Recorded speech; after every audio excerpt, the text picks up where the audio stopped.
In the volatile landscape of the Israel-Gaza conflict, tensions have reached a critical point.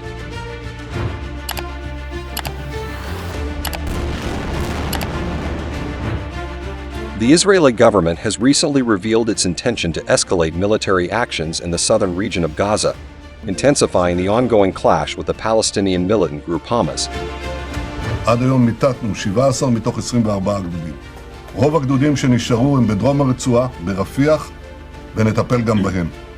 שנית, נדרשות פעולות טיהור לאחר מיטוט הגדודים, כפי שכוחותינו עושים בנחישות בפשיטות תקיפות מאוד בצפון הרצועה ובמרכזה. שלישית, נדרש נטרול התת-קרקע, כפי שכוחותינו עושים בשיטתיות בח'אן יונס, ועושים בכל חלקי הרצועה, וזה דורש עוד זמן. The conflict traces back to October 7, 2023, when Hamas launched a devastating attack on Israel, resulting in 1,200 casualties and 250 hostages. Israel's subsequent counteroffensive has claimed nearly 28,000 lives in Gaza, with a disturbing majority being women and children. Israel justifies its actions, claiming the objective is to completely eliminate Hamas. Controversial measures like deploying forces inside Gaza's hospitals have been defended as necessary to target hidden Hamas elements. Israeli Prime Minister Benjamin Netanyahu, in a message translated on February 9, emphasized the necessity to target Rafah, a city in the south of Gaza. Netanyahu's office stated that a massive operation in Rafah requires the evacuation of civilians and the disbanding of Hamas battalions. Israeli Prime Minister Benjamin Netanyahu says he has ordered the military to come up with a plan to evacuate civilians from the southern Gaza town of Rafah. This comes ahead of an expected Israeli military operation there. It also comes at a time of growing international concerns about the fate of Rafah's civilian population.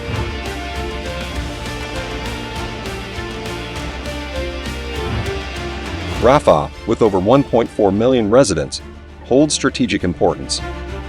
Proximity to Egypt and a border crossing aiding the supply of essential goods to Gaza makes it a focal point. Israel's call for evacuation further raises questions about the significance of this move. Historical roots trace back to the 1967 war, leading to Israeli control over Gaza and the West Bank. Settler movements' withdrawal in 2005 and subsequent geopolitical developments shape the current scenario. As Palestinians face bombardment and limited access to basic amenities, concerns grow about potential Israeli settlements in Gaza. The international community, including the US and Egypt, expresses worry over the ongoing attacks and their consequences.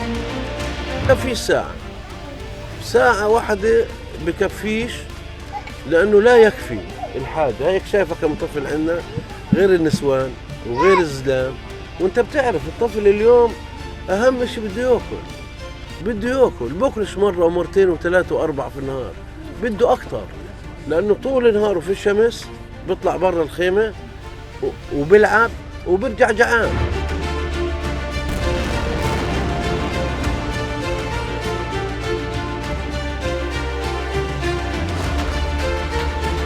As I said yesterday, our military operation in Rafah, the major military operation in Rafah, should not proceed without a credible plan for ensuring the safety and support of more than 1 million people sheltering there.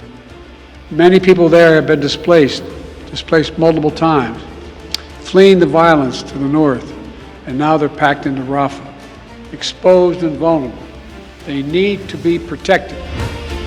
President Joe Biden deems Israel's response over the top, while Egyptian Foreign Minister Sameh Shoukry warns of disastrous consequences. Qatar and Saudi Arabia joined in expressing concerns, with Egypt even threatening to suspend its peace treaty with Israel. It's a deal that on paper looks good for the Egyptians and look good for the Israelis, without the fear of mass evacuation, mass displacement of Palestinians, because this has been one of the pinning points for Egypt, that it doesn't want to see millions of Palestinians move outside of Palestine. Now, what does Netanyahu say is that this agreement is no longer viable because of the current conditions in Gaza. So he thinks that if he goes into Rafah, most of the Palestinians will have no choice but to go over beyond the border and move to Sinai. This would appease the right wing of his government, but not necessarily, I think, would ensure safety and security for both Egypt and Israel. Egypt's refusal to accept Gaza refugees reflects its reluctance to become entangled in a seemingly endless conflict. Suspicions arise that Israel might exploit the situation to force permanent demographic changes, jeopardizing Palestinian demands for statehood. Recent reports reveal almost daily airstrikes in Rafah, claiming innocent lives, including children. The region faces escalating violence with profound implications for the Palestinian cause and the broader geopolitical landscape.